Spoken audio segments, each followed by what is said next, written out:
Hi everyone, Claire Rattée here, Conservative candidate for Skeena-Bulkley Valley. Talking a little bit this morning about leadership, effective leadership, the responsibility of people that are in leadership roles. And the reason I want to talk about this is because we're seeing on a greater scale throughout this federal election throughout Canada, the question around Justin Trudeau's leadership. Has he been an effective leader? Does he have the best interests of Canadians at heart when he's making these decisions? Or is he more concerned about his own job, his friends' jobs, and lining their pocketbooks? And I think that the resounding answer to that across Canada right now has been no. He doesn't have our best interests at heart. Yes, he seems to be making backroom deals and doing things that are, he's more concerned with his own friends and their jobs and how much money they're making. And that has been a big concern for Canadians, and I think that that's why going into this election, we are going to see a change in government. So the reason that I find that an interesting parallel with our own riding is because, as many of you already know, my chief competitor in this election is the NDP candidate who is also the mayor of Smithers. So when we talk about effective leadership, I think it's important to note that when you go into a role like this, if you are trying to represent people politically, you need to make sure that, first of all, you have their best interests at heart, you're doing this for the right reasons, you want to actually help people. That would be first and foremost. Second, you have to make sure that you can be committed to it. So it doesn't matter if you're running for MP, MLA, mayor, councillor, what it is that you're running for, you have to make sure that you are able to commit yourself to it. And it's not always easy. I am a small business owner, I own a tattoo shop, and it has been difficult for sure for me to take so much time off of work and to not be able to look after my shop as much as I would like to over the last few months and over the coming months because I have put a lot into this election. But it's a decision that I made and I stand by it, and I am completely prepared to fully commit myself to this election. So the reason I bring that up is because, as I mentioned, my chief competitor is the mayor of Smithers. And there was a news release yesterday that he has now announced that he is stepping down as the mayor of Smithers. He is not resigning, he's just temporarily stepping down for the remainder of the election cycle. And he has put one of his current sitting councillors in the place of acting mayor. I take a lot of issue with this entire situation, mostly because my gut feeling right from the beginning has been that if you are the mayor of a community, you should not be running for a different political position. You should step down or you shouldn't have run. We just had a municipal election just a few months ago, and I can't say for sure, but I can say I'm pretty sure that he must have known that our current MP was going to be resigning and that there would be an opening for the NDP for a new candidate. If I knew as part of the Conservative Party well before the last municipal election, I'm pretty sure that he knew too. So it bothers me because I think that when you go into a position like that, when you're trying to get people to put their trust in you, to represent them, to further their interests, to then kind of turn around and pursue something else, I don't think that is good leadership. I think that it shows really, really poor choices and planning, and shows that maybe you aren't so concerned about the people you're trying to represent as you are your own position and your own job. So I personally feel that he should have either not run for mayor or he shouldn't be running in this federal election. And that's what I'm hearing at the doors in Smithers and in other communities throughout this riding for people that are paying attention to it. It's unfair to leave the community of Smithers without a full mayor and council for a few months.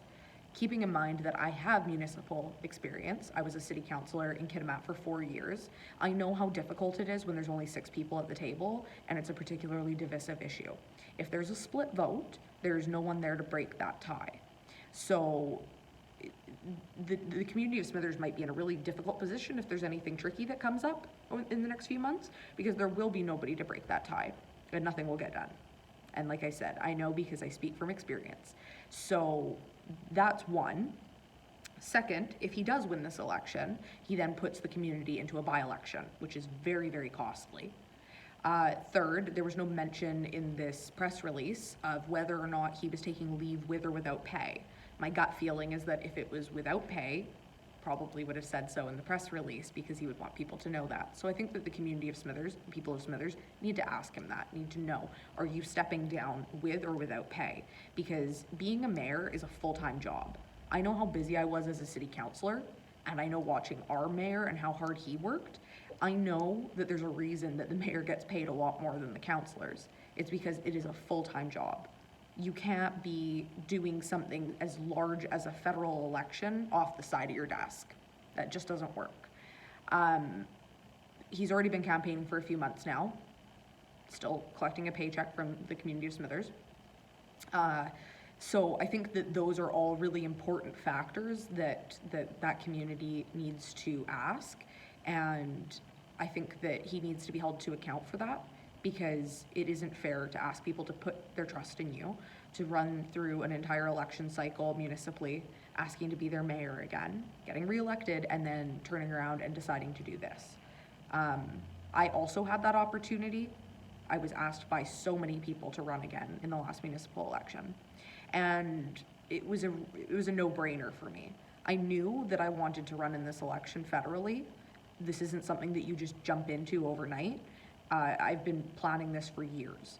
So for me, I already knew that that was my next step because I saw where we were lacking in effective federal representation.